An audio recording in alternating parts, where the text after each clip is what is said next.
The suitcase itself was a bomb. It would be harmless enough going through baggage check, and no matter how roughly it was tossed into the cargo hold, it wouldn't explode. All the jostle in the world couldn't do that. Not till I arm it, he thought. By remote control, when the plane is in the air. Even then, nothing could set it off, except his finger on the right button. Not that he wanted to blow up a plane, killing all the people on board, himself included. He wanted no part of that. But it was a possibility, a calculated risk he had to take. High stakes, high risk. Simple as that. A more desperate man wouldn't have twitched an eye at such a prospect, and his concern for his own life and the lives of others was proof positive that he was anything but a desperate man.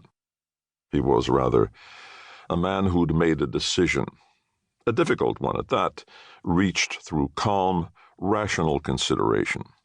And as for the plane blowing up and people getting killed, well, that would be someone else's decision.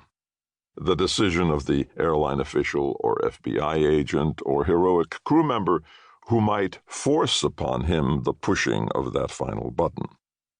He'd decided, too, that only under the most extreme circumstances would he even consider pushing that button before all the passengers, except a handful of hostages, were off the plane. He was not a monster, after all. The killing of perhaps several hundred people was not something his conscience could easily bear, even if that killing was forced upon him. Of course, if it came to that, his conscience would be blown to pieces, along with everything and everybody else, wouldn't it? But that was the most far-fetched of possibilities. That was not according to his plan. This is how it will go, he thought. After commandeering the plane, he would direct the pilot to a specific airport, at which the bulk of the passengers would be allowed to disembark.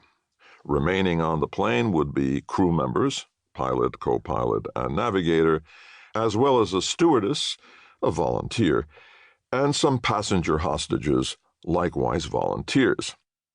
After the ransom money was delivered, the passenger hostages would be released, and the plane would again take off.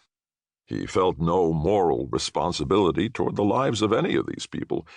The crew members were, after all, professionals, highly paid to bear the hazards of flying, including that of skyjacking. And likewise, he couldn't be expected to feel concerned about the passengers who volunteered to stay on as hostages. They would be volunteers who'd made their own decision to stay on the plane, wouldn't they? He was not responsible. He was 26 years old and looked 18, with an eternally boyish face, like Johnny Carson. His hair was fair and short, neatly trimmed, neatly combed. He was freckled and blue-eyed. Despite the sloppiness of his surroundings, he was dressed in conservative, tidy work clothes.